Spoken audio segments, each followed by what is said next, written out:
مولا علی سے سوال کیا, کسی نے اس زمانے میں کیلکولیٹر نہیں تھے, یہاں پہ ریاضی پڑھے ہوئے تو سب بیٹھے ہیں, کوئی اگر ریاضی کا پروفیسر ہونا اسے بتائیے گا کہ بغیر کیلکولیٹر کے کوئی اس مسئلے کو حل کرے. اس زمانے میں ایک آدمی نے آ کے کہا, یا علی ایک ایسا عدد بتا دیجئے, عدد جو 1 سے لے کے 10 تک ہر عدد پہ تقسیم ہو اور پیچھے کچھ نہ بچے.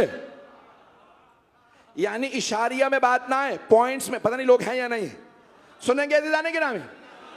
تو آپ نے فرمایا, بھئی سوال کیا اس آدمی نے, کہا یا علی 1 سے لے کے 10 تک سب پہ تقسیم ہو اور کچھ نہ بچے.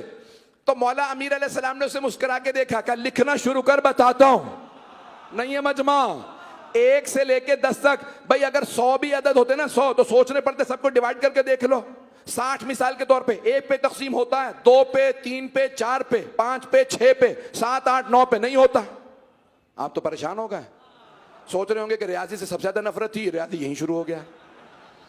عزیزان گرامی, مولا کا اس زمانے میں جب کیلکولیٹر نہیں ہے, سوال کر رہا ہے کہ آدمی سارے مجمع میں ایک ایسا عدد بتائیے جو 1 سے لے کے 10 تک سب پہ تقسیم ہو برابر کا, کچھ بچے نہیں.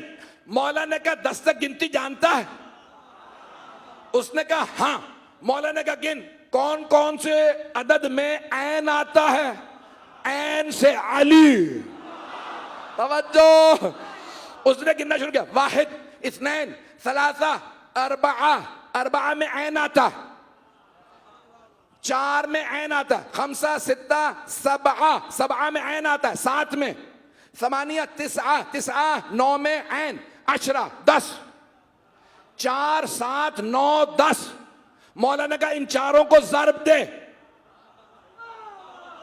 میں بتا دیتا ہوں, کیلکولیٹر نہ نکالیے گا. 7 سے ضرب دیجئے 4 کو, 28 28 کو ضرب دیں 9 سے, 252. گھر جا کے حساب کیجئے گا. 252 کو ضرب دیں 10 سے, 2520. اس زمانے میں مولا نے کہا یہ 2520 وہ عدد ہے جو 1 سے لے کے 10 تک سب پہ تقسیم ہوتا ہے, کچھ نہیں بچتا.